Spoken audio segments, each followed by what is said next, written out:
Welcome back. Talking about Auth, part 4, the clienting. So we have a working backend at this point. A couple things on this page. We have this list of eggs. We have form to add eggs. We have a user sign up. We have a user login. So first thing, let's make sure we're connected to this backend. Let's list some eggs. So I'm going to make an eggs form.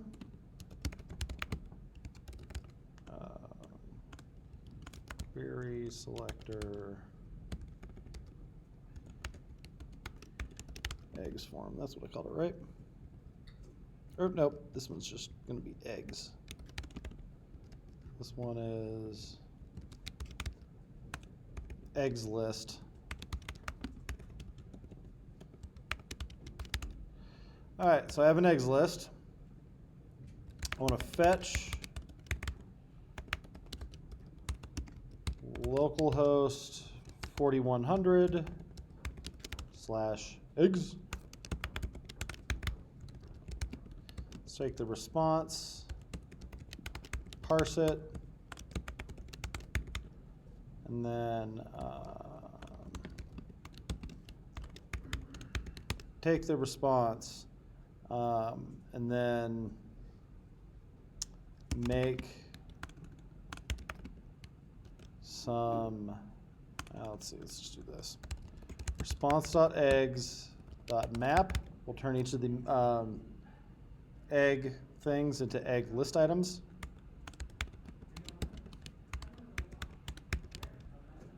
So we want to return, let's see, document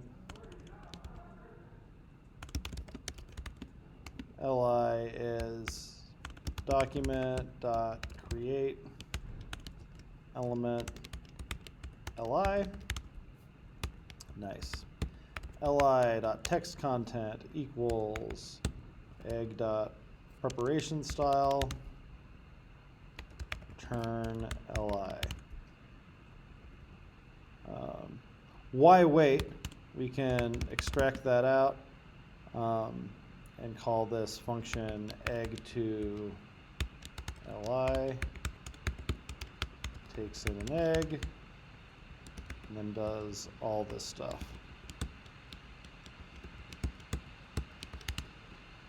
And then this becomes egg to li. Beautiful, beautiful thing. So now that I have a bunch of LIs, I want to add them all to the page. So we'll for each these, for each li, we'll say eggs list dot append li. Sick. You can make that a function too. Append egg to list. Takes in an li. Does this.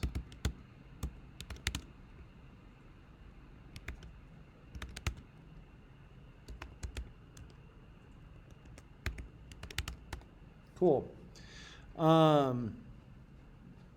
Two quick refactoring things that I want to show you just while we're here. So first one, I'm doing response.eggs here. You can actually do a destructuring right here. There's a kind of wonky syntax to it. If you do this, it's going to barf at you. You can wrap that in parentheses, and now we just have to do that. Stop. Stop.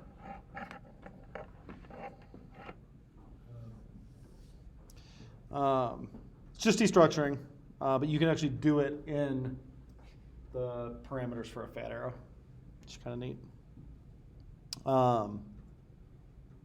The other refactoring thing I want to show you. So this function right here, this has a dependency on eggs_list, right? What if I want to pull this function into like a utilities module or something like that? Yikes, it's not going to work because eggs_list won't be in that file. How do I get around that?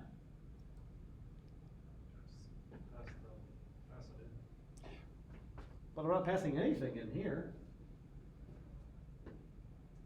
If I invoke that, I get the return value of append egg to list, which is like undefined right now. How do I do that?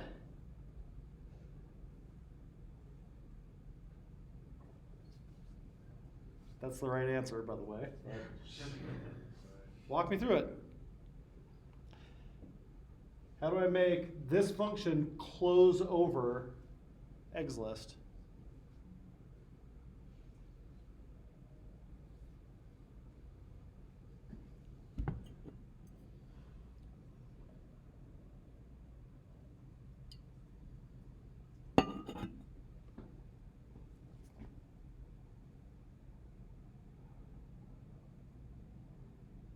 Any step. Have a return function. Okay, so it's going to need to return a function. Okay, so that's part of it. What else? Give me another thing I can do.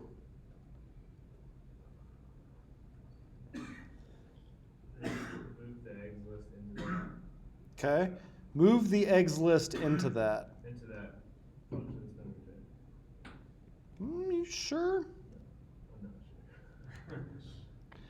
So when you're closure-ifying a function like this parameter goes down here.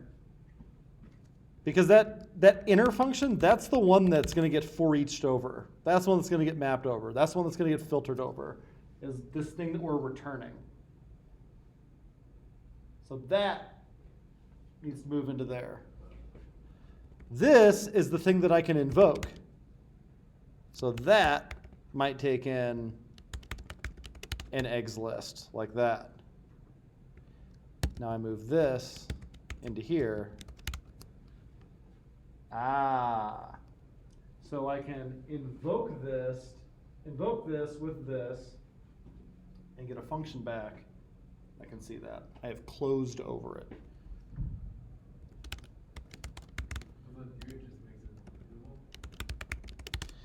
It makes it so that this function is now completely independent.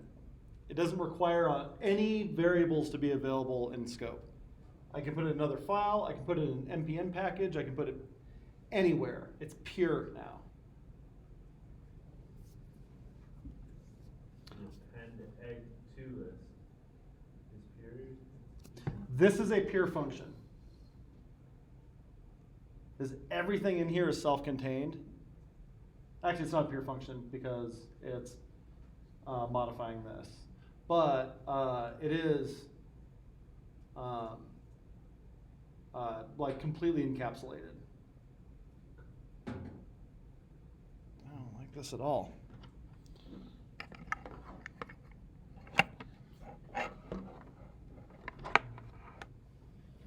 So here's another kind of neat thing about extracting all that out. This can just be append item to list at this point.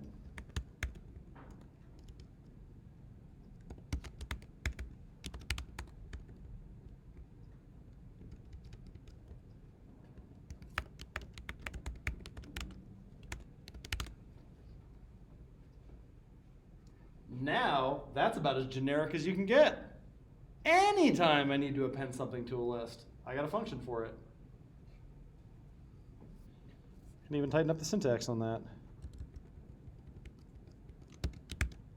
Oh! You're appending to the list. Oop, good call. Oop, nope.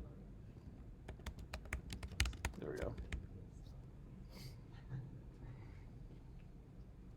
That's pretty cool. It's another reason to use closures and that kind of stuff. now we have a generic solution for, if I had 20 lists, I can use the same function for all of them. Yeah, beautiful. Okay, cool. So I should have these things showing up on the page now. Let's see that I do. Gonna have to start up a couple servers.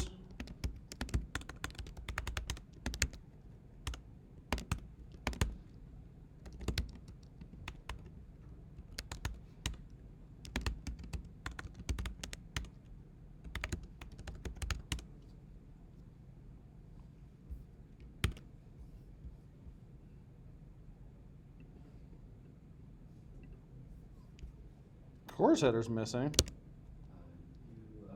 don't think you did your course like OpenHTTP the actual origin. You get it.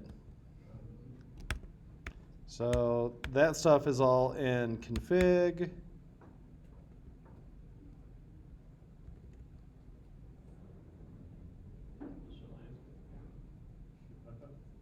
Initializers, there we go.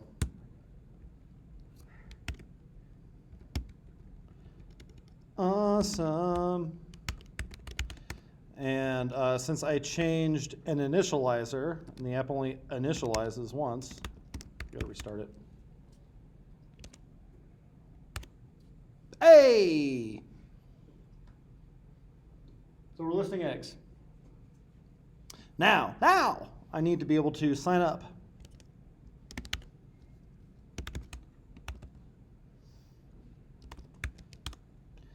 So how's about, so I'll make some sections for this. This is egg listing. This is going to be user sign up. Const user sign up form. Document.query selector.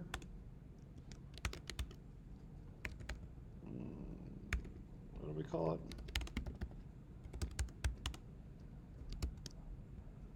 User sign up.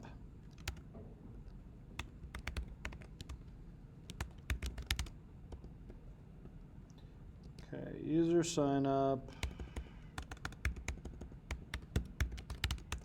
And then I want to attach an event listener or submit.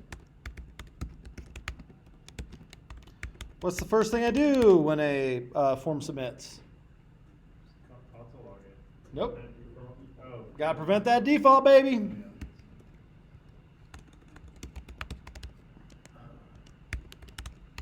Okay, very nice. But yeah, if I wanted to console log after that. I have a question real quick. Yep. So we have like we have an egg form. Mm-hmm. We have an egg list. Yep. But if none of this works, do we have an exit strategy? Alright, I'm back. Eat my shit, Corey. Yeah. All right. Just gonna sit on that one for a second. All right, so, all right, so I got a user sign up form. Let's get a user out of it. So we'll start with form data and make a new form data. Pass in that event.target. And then make a user.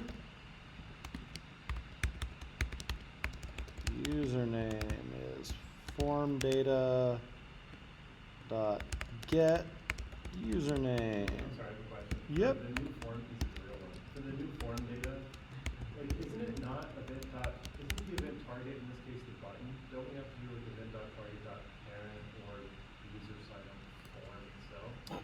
That depends. What emitted the event? Oh, I see. The form being submitted, not the button being clicked. Okay. Got it. Thank you. You also don't want to do button click because if you get to the last part of the form and you hit enter, that generally submits, right? Browser gives us that for free. Oh, right. All right, so I've got a user here. Now, all I got to do, fetch to locale host 4100 / users. Give me a method, post. Give me a headers, content type.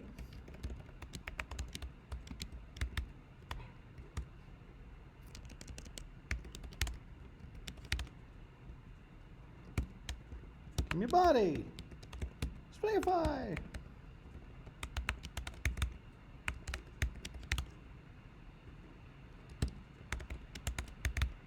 Cool, and then once it's done, you don't even need to parse the response. We could do something like, what if in this form I have a little paragraph tag here for message, and I say, grab the message. This is user sign up message, and then say like message dot text content equals you signed up. It's a breakfast joint, so they talk all folksy. Cool. So we should be able to sign up at this point.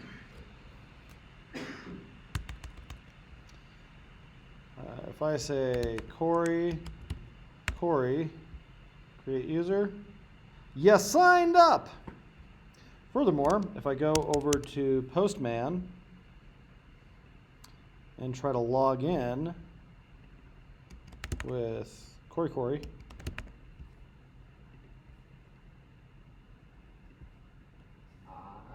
I get a token back. All right. So, how about we do that same thing with login? I'm going to copy this entire stupid thing. I'll say the user login form, the user login form gets an event listener, same shit. Except this is going to post to login. Send the same thing. So this ends up being a little bit different. We'll say user login dot message. We can change the message to you logged in.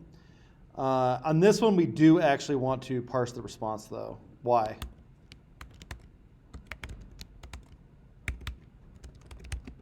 Why does it matter if we parse the response on this one?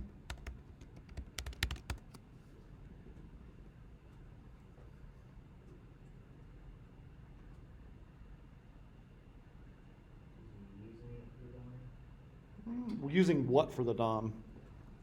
Something. Because it's sending me the token. It's sending me the token. I gotta be able to read that token so I can do anything with it. But yeah, response.token. That's got my token. Should. Console.log. Are you my token? Response.token. Cool, and then I'll add a message for login also. Cool. So over here, Corey, you logged in. That looks an awful lot like a token to me. Cool. So, how do I keep track of this? Local storage. How do I local storage?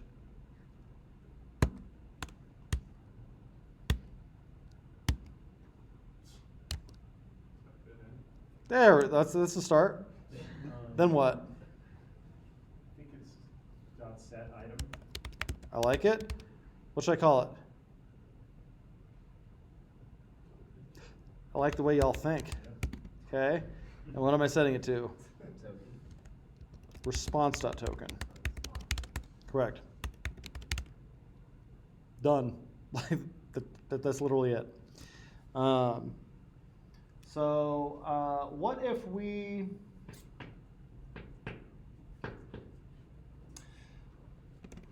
I want like an indicator on this page that shows whether or not I'm logged in.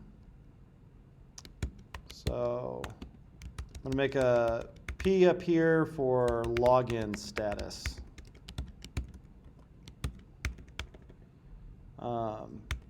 Let's say, am I logged in? And put a little span here that defaults to no. So it says I'm not logged in. Now what if I have a function that toggles that?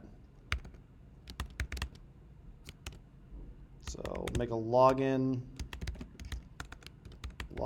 status is document.querySelector .login status. And I'll make a function called check login status. All this is going to do is check for the presence of a token. If a token exists, then we say yes in there, otherwise we say no. Actually going to make it target that span. Cool. So check login status is going to set login status dot text content equal to local storage dot get item token. If that exists, yes. Elsewise, no. That's it. Actually move that in here. Whoa, is that real syntax? Can you do that? This is real life. Whoa, that is crazy. It's ternary, baby. It's like an if-else, except short. I love it. I like it too. I'm a fan. Okay, so that check login status. How about I call it in here? Check login status. All right, I'm not logged in. But if I query, I am now. Here's the best part. What if I just call that right after? Check login status. You saw I hard-coded it to no. Refresh. Yes. Yes. Yes. So what do you think logging out is?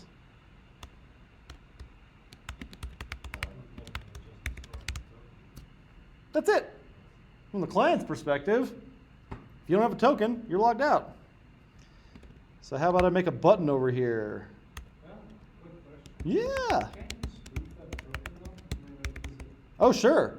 like, Let's say I hack my own instance of this website and give myself a fake token, and it goes, cool, you're logged in. Then you send that spoofed token over to the server, which rejects it, and now you can't do anything. So you've tricked the app into thinking you're logged in, except it can't get any of the data that a logged in person would get. It can't perform any of the actions a logged in person could perform. So it doesn't do you a whole lot of good.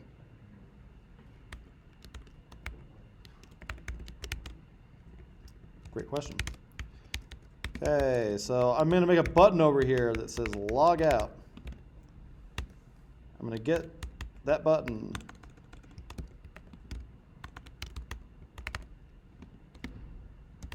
Document query selector dot log out. Then whenever log out gets clicked, event listener. We take that event, and all we do is local storage dot remove item token, and check our status. Sickness. All right, logout is null. Try it again. Logout is null.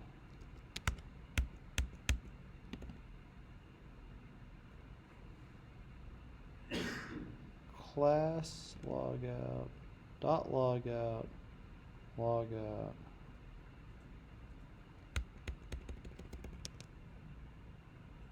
On line 84. Why would that? I think it's your query statement, maybe. You call it in the HTML. Dot logout. Oh, your script is loading before your. Ah! Bam, bam, bam, bam. All right, I'm tired of being logged in, so I'm not anymore. Take me back. I'm logged in now. Fucking cool. Now, none of this does me any good if I can't add an egg. That's all I want to do in this world, man. Just a simple man trying to run a weird restaurant. Add eggs. So I grab my eggs form.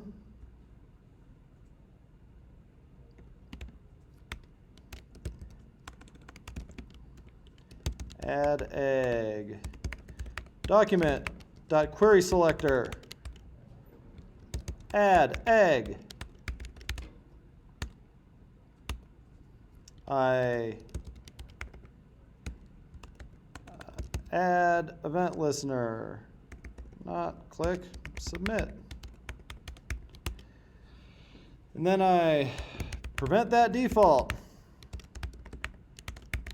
A lot of the stuff is the same as the other forms. Let's steal from them.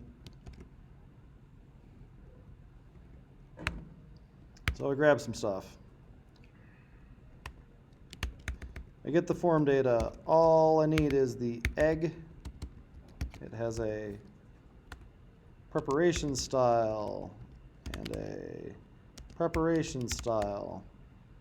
Okay. I'm going to fetch to eggs. I'm going to post. I'm going to stringify egg.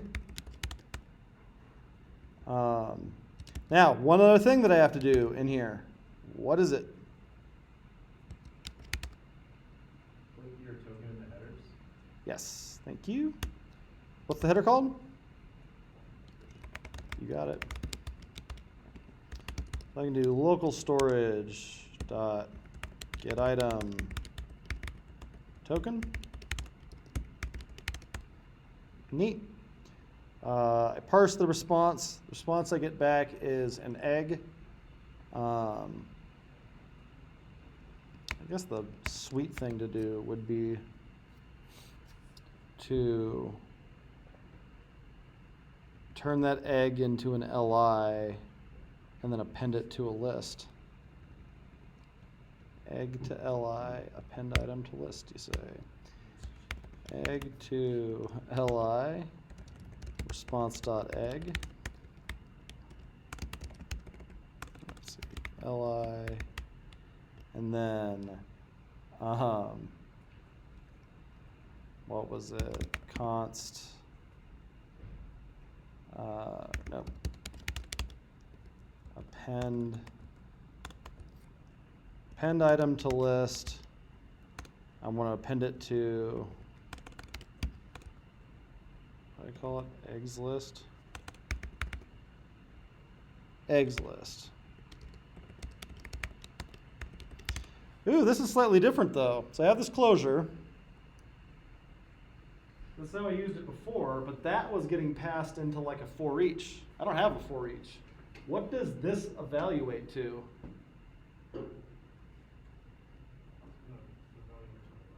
Nope. Good guess. Let's take a look at it again. The function. Yes, Yeah. it evaluates to a function. In JavaScript, how do I call functions? Parentheses.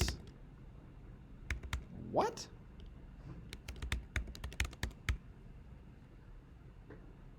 It's called currying. When you invoke a function and the thing it returns is another function, so you just invoke that.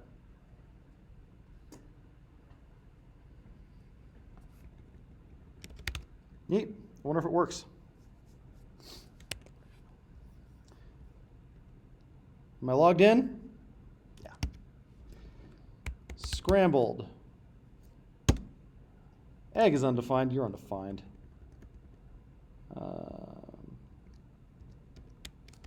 Where was that? Line 22.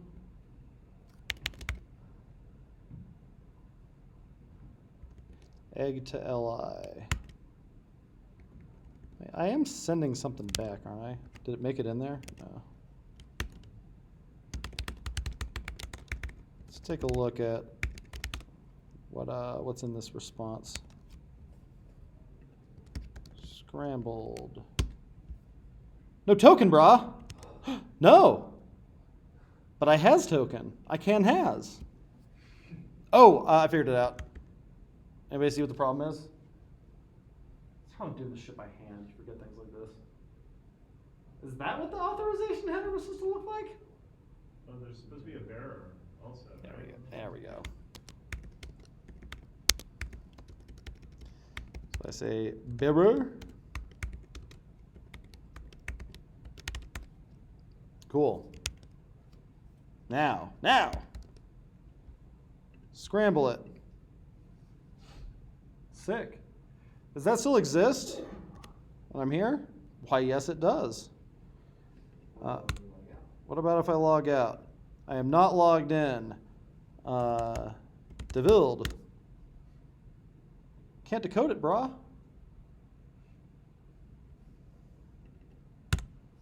Ta-da. Client side auth. Fuck. Oh, George, that made my day. Some nice code. Do you want to slack it? I got lost like that. Yeah, like seriously, there's a lot going on here. Yeah. To take in. We Well, could it's- Slack it or GitHub, and we can kind of. Well, I'll do that. Let's walk through it. Most of this stuff was just illustrating like different things you could do with this. The important pieces, the only things that matter in here, signing up. We know how to get a form, add a submit listener to it, encode some data, and send it. That's all we're doing. I added this like message sauce on top of that, but like you could also do a redirect, you could also do whatever you want. Logging in. We know how to grab a form, add a submit listener, encode some data. It's literally the exact same thing.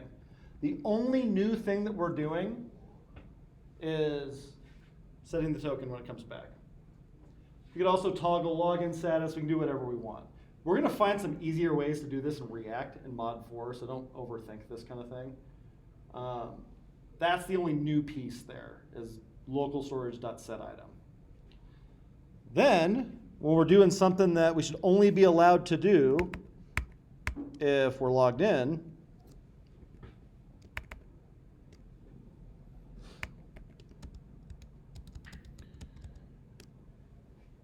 well, we know how to add an event, a submit listener to a form and encode some data and do all this kind of thing.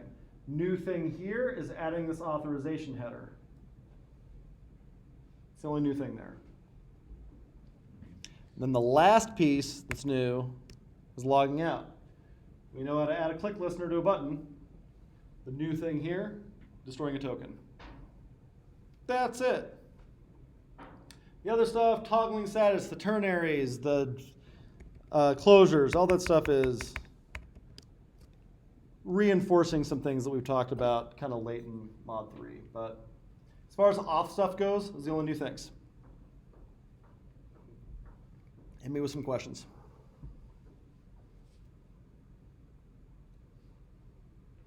Yep.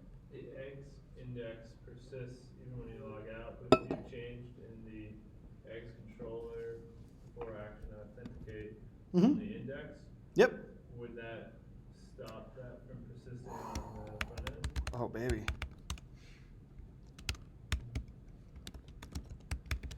Okay, got to be logged in. Am I logged in? No, I'm not. Also, I spit all over my screen or something.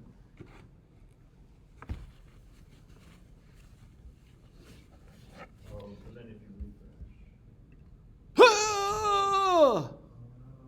I'm not logged in. Better fix that. Corey to the rescue. Cool, I'm logged in now. If I refresh, oops, something it still doesn't like. You're not sending your authorization. Ah, he gets it. So when I'm listing these eggs, I need headers and just the same thing that I was doing down here. And what's kind of cool is that I don't have to be logged in for this to essentially do the same thing.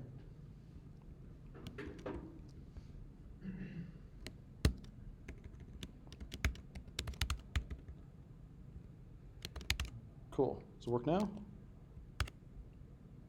Hey, getting those eggs. If I log out, oh, no eggs. Oh, damn. Wait, were you trying not to do that? 'Cause- No, that's exactly what I was trying to do. Oh, yeah. And if I log back in, Corey should see some eggs. Corey deserves it. I'm logged in. I refresh. There's my eggs. If you want Secret eggs. to refactor Secret your authorized, like protected resources on Mhm. the front end, Yeah. you'd maybe like do like a helper function and just reuse it in that like a fetch. Totally. Exactly. Yep. So if you wanted to do like the web page, then you could do like could you do like a document like before the document loads, like authenticate before? Like would that No. make sense? What you could do is, well, like, let's say I'm gonna make a secret page. So I go over to that client folder. A lot of cool stuff happening here for 2 files. Make a secret.html. And I'm also going to make a secret.app.js. Oops, secret.js. And over in secret.html, take everything I have over in the index, but all I'm going to keep is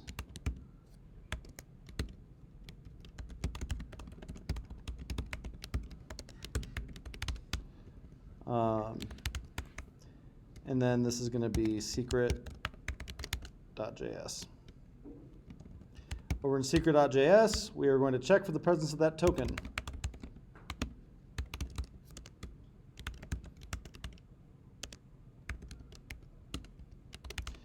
And if the token exists, we are going to window.location.replace,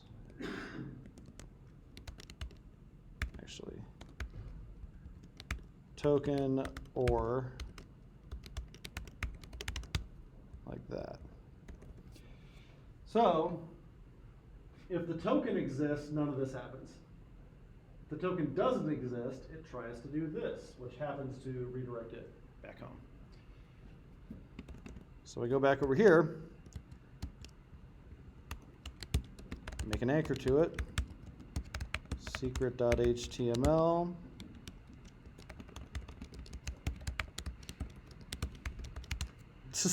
This whole thing got creepy very quickly.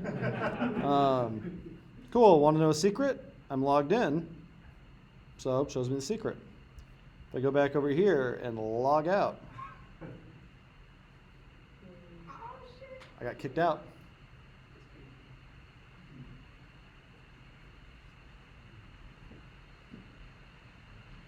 Neat, what else? So if you were to do like a login page, so like it would be a login page and that login page would redirect you to like the actual content. Just like that. Yeah. Yeah, so you have some like secret eggs page or something.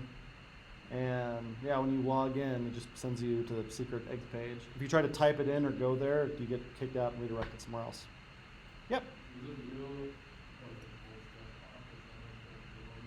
stuff, Yeah. Indeed.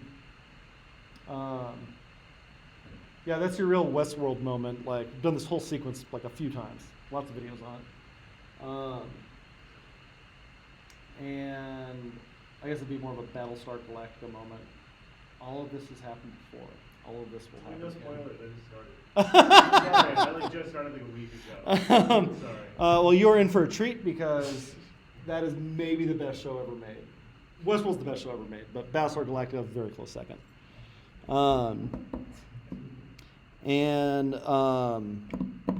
Let's see. No. Other things related to this. There's also a video of me doing all these things in Node. They're the same. Oh. Like, so if we go over to yield node, I probably have a repo for it still.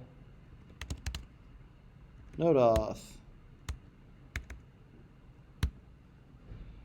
Creating a user, you mean like you read in a username and password and you hash the password and then you insert the username and the hashed password into the database and then send them back the thing you just made? Wow, that's kind of like what we just did. Login. So you mean we look up a user, and then if the user isn't there, we send back a 401 status, and then we check to see if the password matched. And if the password doesn't match, then we send back a unauthorized status. But if it does, we sign a jot and then send it back. It's kind of just like same as Rails. And then if I want to do something secret, this is like structured differently, but it's the same idea as like an application controller. We use an authenticate middleware, so if something's secret, it has to go through that successfully before it gets to do that.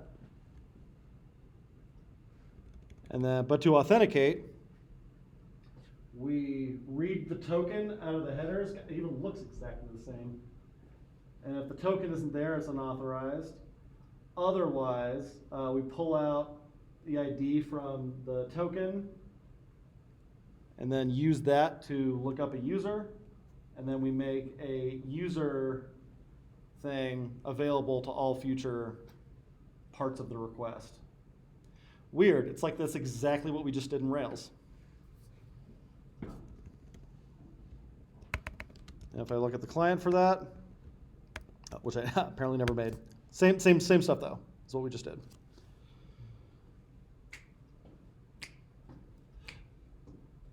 More questions?